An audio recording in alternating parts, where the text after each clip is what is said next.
여러분 오늘 우리에게 주신 하나님의 말씀은 창세기 2장 8절에서 15절입니다. 우리 다 함께 일어나셔서 하나님의 말씀을 같이 봉독합니다. 여호와 하나님이 동방의 에덴을 동산에 창설하시고 그 지으신 사람을 거기 두시니라. 여호와 하나님이 그 땅에서 보기에 아름답고 먹기에 좋은 나무가 나게 하시니 동산 가운데에는 생명나무와 선악을 알게 하는 나무도 있더라. 강이 에덴에서 흘러나와 동산을 적시고 거기로부터 갈라져 네 근원이 되었으니 첫째의 이름은 비손이라. 금이 있는 하월라 온 땅을 둘렀으며 그 땅의 금은 순금이요 그 곳에는 베델리엄과 호마노도 있으며 둘째 강의 이름은 기혼이라. 구스 온 땅을 둘렀고 셋째 강의 이름은 히데겔이라.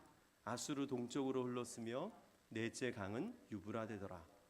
여호와 하나님이 그 사람을 이끌어 에덴 동산에 두어 그것을 경작하며 지키게 하시고. 이는 주님의 말씀입니다. 아멘. 자리에 앉으시죠.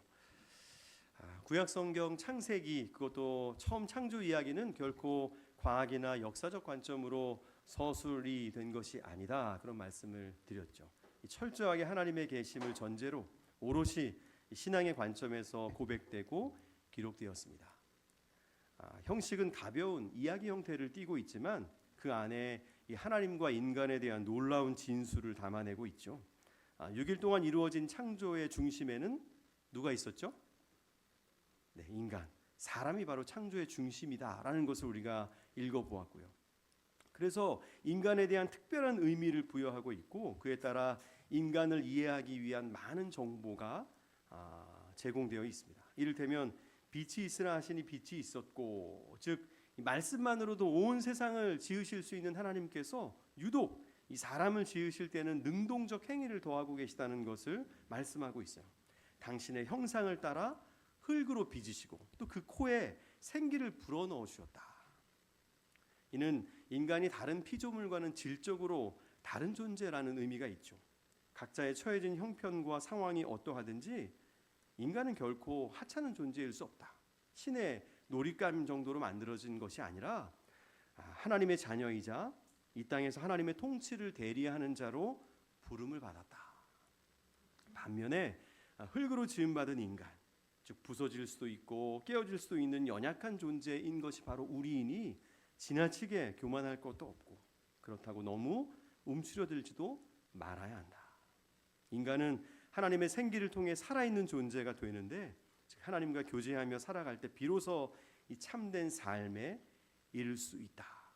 하나님과 교제할 때 우리가 진정으로 사람다움과 인간됨을 회복하면서 살아갈 수 있다는 것을 우리에게 일러주고 있어요. 여러분 지난 한 주간도 이 인간다움을 잘 지켜내며 사셨는지 모르겠습니다. 예배는 기억하고 또 기념하며 기대하는 것입니다. 우리가 누구인지를 기억하는 거죠. 그리고 우리가 지금 어떻게 무엇을 위해 살고 있는지 하나님의 자녀임을 기념합니다. 그리고 어떻게 살아야 할 것인지를 기대하는 것이죠. 여러분 잠시 두 눈을 감고 우리 호흡에 집중해 봅시다.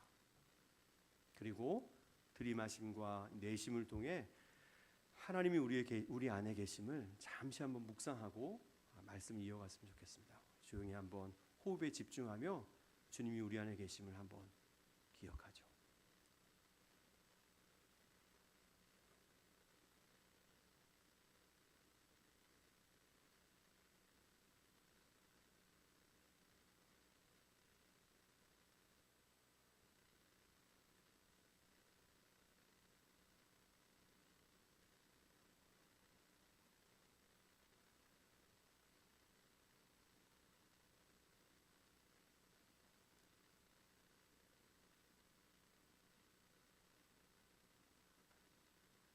묵상을 마칩니다.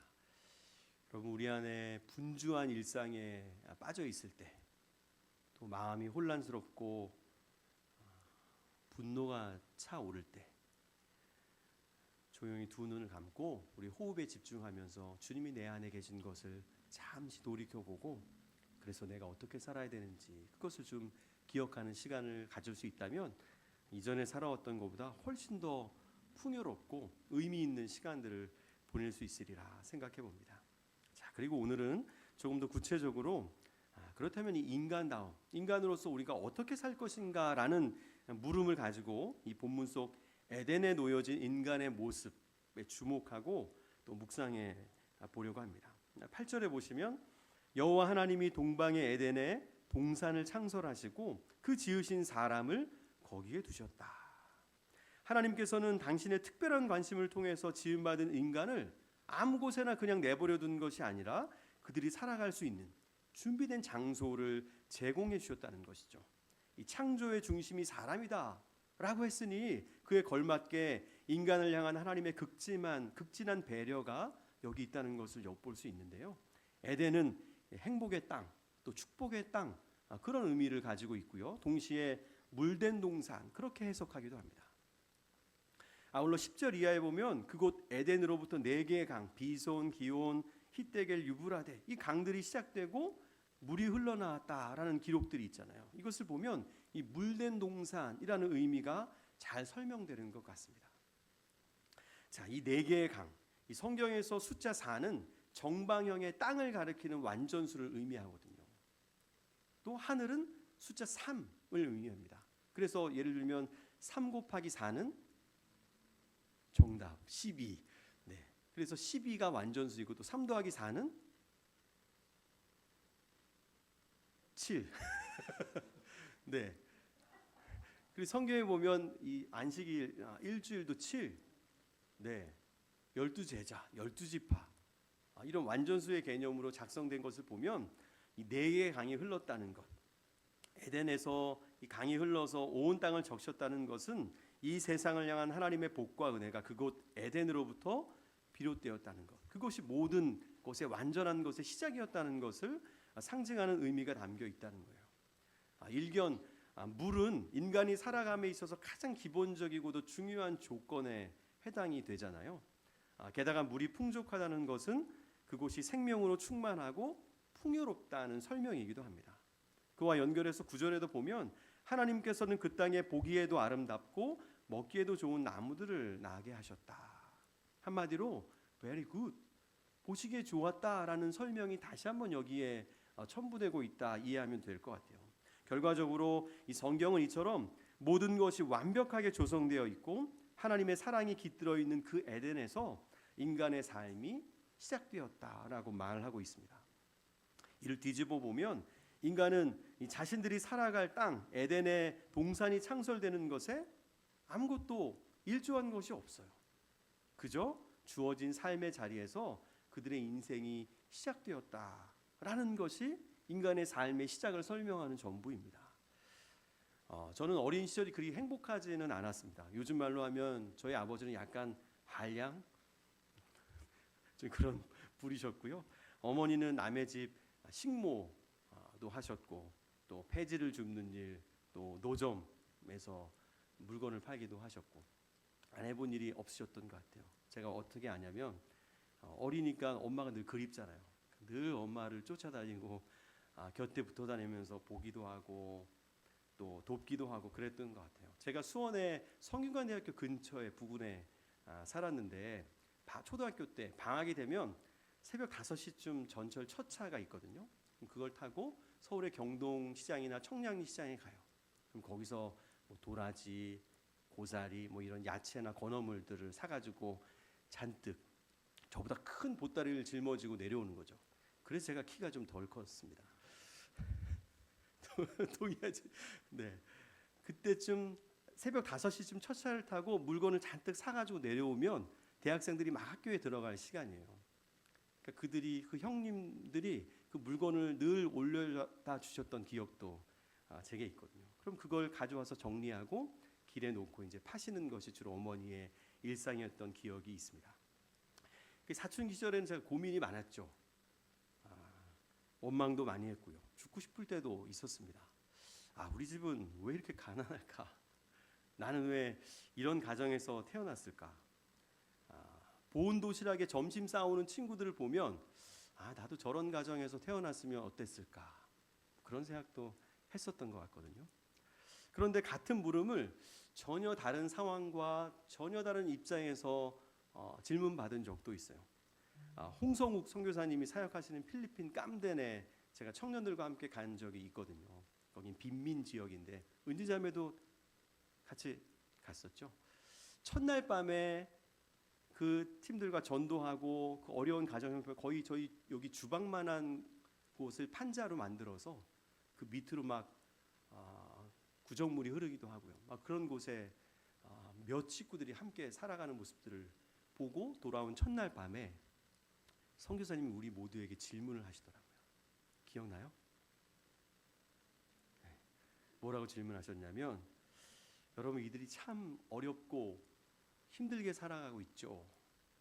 그런데 만일 여러분이 여기에 태어났더라면 어땠을 것 같냐 물으세요. 첫날은 그 질문 하나를 가지고 묵상하고 글을 쓰고, 그렇게 제가 두 번 갔나요? 세 번 갔는데 그때마다 첫날은 그런 질문을 던지시더라고요. 너희들이 여기에 태어났더라면. 여러분, 분명한 것은 인간은 누구도 스스로의 생을 선택하거나 결정할 수 없어요. 그저 주어진 대로 살아가는 것입니다. 인간은 어떻게 살아가야 하는가? 라는 물음 앞에 저는 그 첫 번째가 받아들임이다 라고 생각합니다. 인간은 에덴에 놓여졌고 그렇게 그들의 인생이 그냥 시작되는 것이라고 말하고 있잖아요. 태어났는데 아버지가 빌 게이츠였다면, 저 시원이가 가끔 그 얘기하는데 빌 게이츠였다면 조금 다른 인생을 살았겠죠. 그런데 반대로 깜덴에 태어났다면 또 제가 전혀 다른 인생을 살았을 거예요. 그러나 부모도 가정도 형제도 우리는 아무것도 선택할 수 없습니다. 하물며 교회에서 만나는 우리 성도들도 선택할 수 없죠. 우리 스스로 결정해서 여기 온 것이 아니잖아요. 하물며 직장의 동료들은 어떻습니까? 마음에 드는 친구들도 있고 그렇지 않은 사람들도 있는데, 중요한 건 내가 선택할 수 없고 선택해지지 않는다는 거죠. 그저 받아들이는 것으로부터 시작되는 것이 인간의 삶이라 여겨집니다. 외면하고 부정하면 고민과 우울함과 또 원망을 품고 살아갈 수밖에 없는 것 같아요. 나는 왜 이럴까? 그 질문에 빠져들면 헤어나오지 못하는 것이죠. 비단 이 출생과 만남의 문제만은 아닌 것이 이 삶에는 끊임없는 변수들이 작동을 하거든요. 대개는 각자가 노력한 대로의 결과물이 우리에게 주어지는 경우들이 많지만 그렇지 않을 때도 있습니다. 콩을 심으면 뭐가 나이죠? 콩을 나이죠. 그것이 소위 하나님의 뜻, 하나님이 만들어 놓으신 세상의 이치이고 질서입니다. 그런데 농부의 수고와 하늘로부터 오는 태양과 바람과 비의 변수들이 더해지면 그 콩 안에 한 개가 열릴지 두 개가 열릴지는 알 수 없는 거예요. 인생이라는 이름 앞에 놓여진 우리는 1차적으로 받아들임이라는 태도를 견지해야 한다는 것이 저는 성경이 가르쳐주는 삶에 대한 지혜라고 생각합니다. 받아들임이죠. 제가 참 좋아하는 기도시의 한 토막을 덧붙이고 싶은데 여러분도 잘 아실 것 같아요. 환영합니다. 환영합니다. 환영합니다. 모든 생각, 느낌, 감정, 그리고 사람, 상황, 조건을 환영합니다. 하나님의 사랑과 현존에 나를 엽니다. 그리고 그 안에 담겨진 치유하는 활동과 은총을 향해 나를 엽니다. 내가 선택하고 결정할 수 있는 것은 아니죠. 그러나 그곳에 놓여진 우리의 삶을 통해 하나님이 우리 안에서 어떤 일들을 행하시는지 마음을 열고 환영하는 마음으로 인생을 살아가는 것이 우리가 바르게 인간다움을 회복할 수 있는 길이 아닐까 합니다. 그래도 참 다행인 것이 어려움의 시간들이 있었지만 그때그때 고비를 넘길 수 있는 도움의 손길들이 있었습니다. 가게를 책임지신 어머니가 계시지 않았더라면 내 인생은 어떻게 됐을까? 또 노점을 하시던 어머니에게 저희 그때 지역의 이웃분 중에 한 분이 자기 땅 한 켠을 내주신 거예요. 그래서 양철로 가게를 만들었어요. 그래서 거기서 어머니가 장사를 하고 무언가 비빌 언덕이 되셨던 것을 알고 있습니다. 그런 이웃이 없었더라면, 만일 제가 하나님을 알지 못하고 그런 가정 형편에 막 불량스럽게 제가 자랐다면 어떻게 됐을까? 그런 생각도 청소년 시절에 많이 했거든요. 하나님을 내가 만나지 않았다면 어떻게 됐을까? 늘 해준 것이 없다고 미안해 하다고 말씀하시던 어머니께서 가끔 저에게 그런 이야기를 하셨거든요. 잘 커져서 고맙다. 제가 컸을 때 미안하다는 말씀과 함께 잘 커져서 고맙다라는 이야기를 늘 하셨거든요. 하나님이 널 키우셨다, 그 이야기를 같이 덧붙이셨죠. 어머니에게는 아마 그 험악한 세월을 보내면서 저로 인해서 또 사셨던 힘이 있었던 것 같아요. 대한민국 국립생태원 초대 원장이셨고 또 생물학 박사인 최재천 교수님이 생명과 자연을 연구하면서 많은 책들을 쓰셨는데 그중 한 권의 책 이름이 이렇습니다. 손잡지 않고 살아남은 생명은 없다. 생명 있는 모든 것들은요, 혼자 살아갈 수 없다는 거예요. 다 손을 내밀고 그 손을 잡아야 살 수 있다는 것이죠. 사실 모든 인간은 갈 때도 빈손이지만 올 때, 태어날 때도 빈손이었잖아요. 아무런 준비 없이 그저 부모로부터 모든 것을 제공받아 생을 시작합니다. 짐승들 중에는 낳기만 하면 스스로 걷고 뛰고 막 먹이도 찾아다니고 하는 짐승들이 있습니다만 사람들은 그렇지 않잖아요. 혼자서는 아무것도 할 수가 없어요. 인간은, 아니 생명 있는 모든 것들은 그런 도움이 없이는 살아갈 수 없다는 것이죠. 도움의 크기가 또 모양이 다를 수는 있지만 저마다 덕분에 살아남고 살아가는 것이죠. 제가 어머니 덕분에 살았다면 어머니는 또 저로 인해서 살 용기가 있었던 것이죠. 자식은 부모의, 또 부모는 자식의, 목사는 성도들의, 또 성도는 목사의, 또 성도들끼리의 그런 은혜와 손 내밀어 줌을 잡고 살아가는 것이죠. 여러분 옆에 계신 분들에게 이렇게 한번 고백할까요? 덕분입니다. 네, 정말 그래요. 저는 늘 그 마음이 있거든요. 가끔 그 얘기 드렸지만 제가 어디 봐서 목사입니까? 그런데 여러분들이 계셔서 제가 목사인 거죠. 이 말주변 없고 어설픈 제가 어디 가서 이 부족한 것을 나누겠어요. 그런데 우리가 공동체이고 성도이기에 그 덕분에 제가 목사의 직을 감당하는 것이고, 부족하지만 저 역시도 여러분 덕분에 더 공부하고 배움을 찾아가는 것이죠. 인간은 어떻게 살아야 하는가? 받아들임을 넘어서 두 번째는 그런 먼저 베푸신 은혜를 기억해야 합니다. 그리고 그 은혜에 대해서 경탄하는 마음과 감사하는 마음이 있어야 합니다. 앞에 계신 선배님들께 좀 송구한데 이쯤 살아보니까 저도 이제 50이 넘었잖아요. 종종 노력한 것보다 더 크고 많은 것이 주어질 때가 있더라고요. 심지어 노력하지 않았는데도 막 주어지는 게 있어요. 그런 게 생각보다 많더라고요. 그야말로 은혜죠. 저희 아이들 표현을 하면 개이득. 노력하지 않았지만 또는 노력한 것보다 훨씬 더 많이 주어지는 것들이 있어요. 우리 찬양의 가사 중에도 그런 내용 있잖아요. 그 어느 것 하나 주의 손길 미치지 않은 것이 없다. 우리 감리교회 창시자 웨슬리 목사님은 이를 프리비니언트 그레이스, 선행 은총 이렇게 말하기도 했어요. 늘 우리보다 앞서 행하시는 하나님의 은혜가 있다는 거예요. 물론 그 은혜는 대부분 사람을 통해서 오죠. 이를테면 매일매일 우리에게 주어지는 하루는 하나님께서 정말 밤새도록 빚어놓으신 창조의 결과물이 맞잖아요. 그리고 봄이 되어 피어오르는 새싹들은 저와 여러분을 위해 겨우내 품고 계셨던 하나님의 사랑이 싹트는 것이죠. 또 매스킹 수학학원의 작은 방 한켠에서도 감사했던 우리에게 어느새 이 멋진 공간을 마련해 놓고 들어와라, 월세도 안 받고 우리를 초청해 주시는 하나님의 은혜를 우리가 어떻게 무어라 설명할 수 있겠습니까? 여러분, 경탄의 마음이 없고 감사의 마음이 없다면 그것은 배은망덕이고요. 그것이야말로 사실 불쌍한 인생이죠. 주어진 그 많은 것들을 보고 감사하지 못하면서 살아가는 것은 불쌍한 인생이에요. 여러분, 먼저 베푸신 은혜를 기억하며 경탄하는 마음과 감사하는 마음으로 살아갑시다. 할렐루야.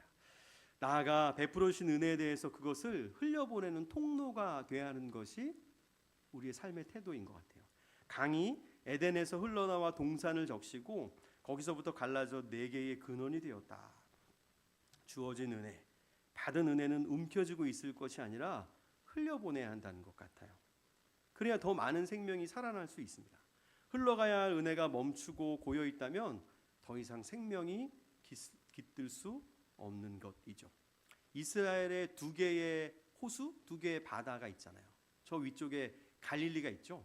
이 갈릴리는 헐몬산에 있는 만년설이 녹아내려서 그것이 흘러내린 것이 갈릴리에 쌓여서 바다 같은 호수가 되었습니다.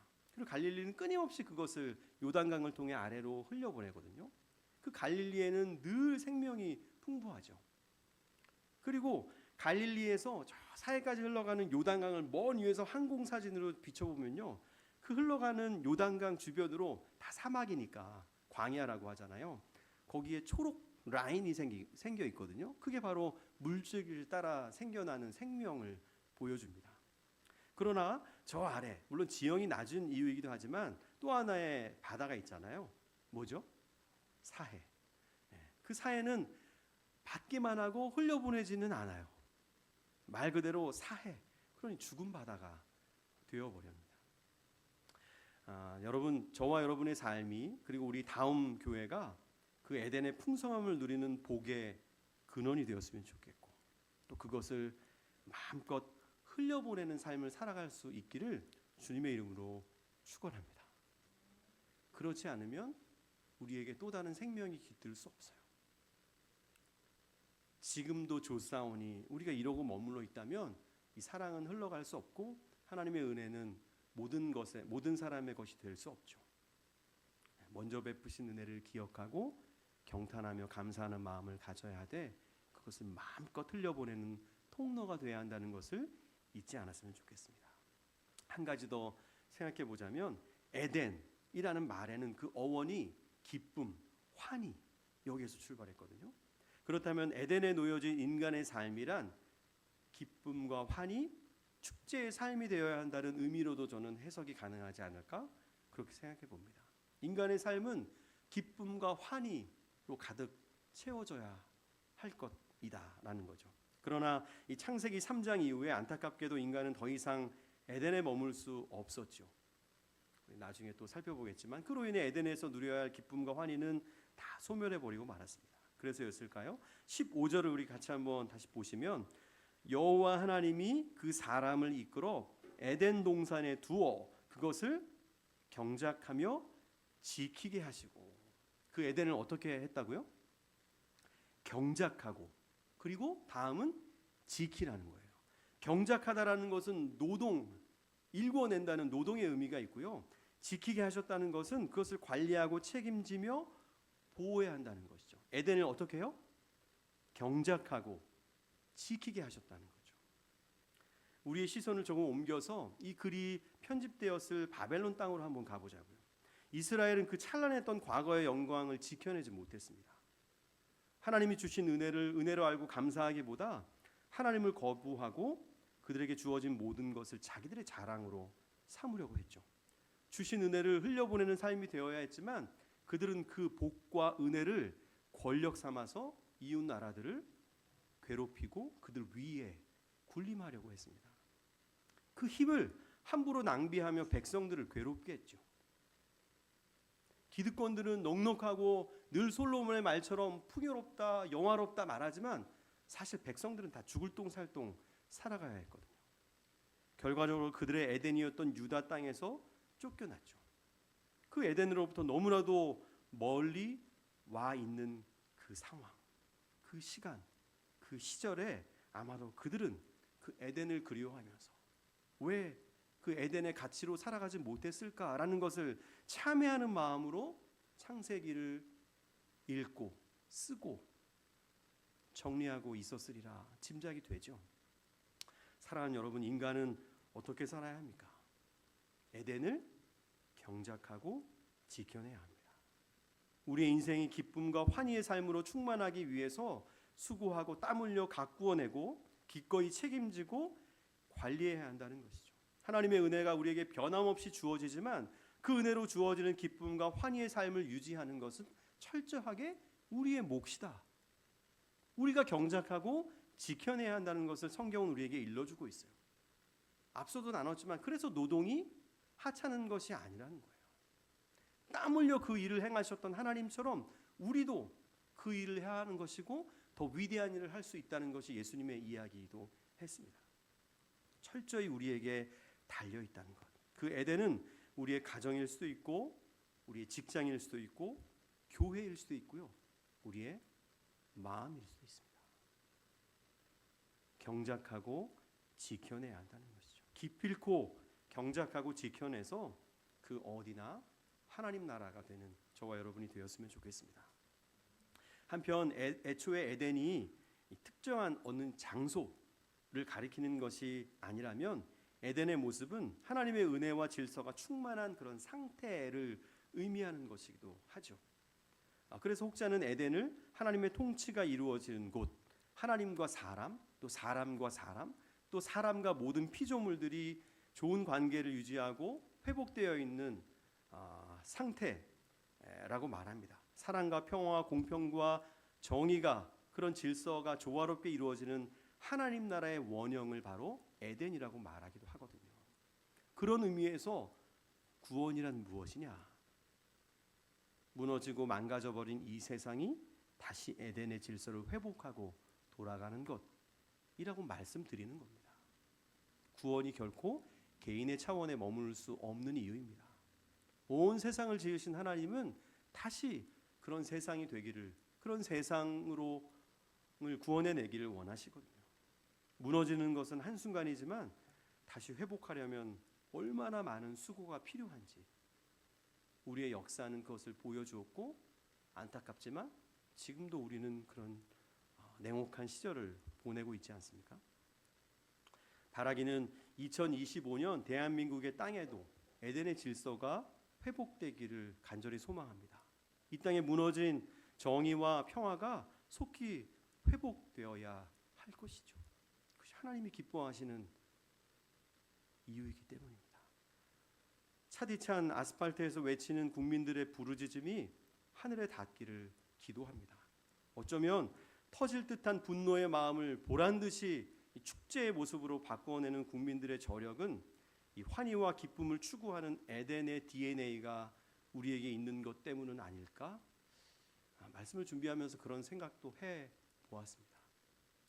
어떠한 절망의 상황, 어떠한 고통의 상황에서도 주저앉거나 넘어지지 않고 다시 이것을 축제의 삶으로 바꿔내는 것이 우리에게 주신 하나님의 은혜이지 않을까요?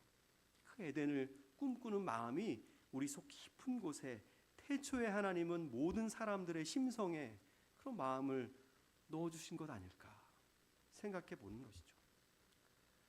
우리는 알고 있죠. 빼앗긴 들에도 봄은 옵니다. 무너진 에덴은, 허물어진 에덴은 기필코 회복해내야 하는 것이죠. 말씀을 마치겠습니다. 우리에게 주어진 인생을 어떻게 살아가야 하는가? 생각, 느낌, 감정, 그리고 사람, 상황, 조건을 받아들여야 합니다. 부정적 의미의 체념과는 좀 다른 능동의 의미를 가지고 받아들여야 한다는 것이죠. 그 안에서, 우리 안에서 활동하실 하나님을 기대하면서 그것을 받아들이는 것입니다. 그리고 우리는 하나님의 먼저 베푸신 은혜를 기억하며 경탄하고 감사하는 마음으로 살아낼 수 있기를 원합니다. 덕분에 이 마음을 잊어버리지 않는 것이죠. 또 우리는 받은 은혜를 마음껏 흘려보내는 삶이 될 수 있으면 좋겠습니다. 사랑의 통로, 또 은혜의 통로, 그리고 물질의 통로가 되는 것이죠.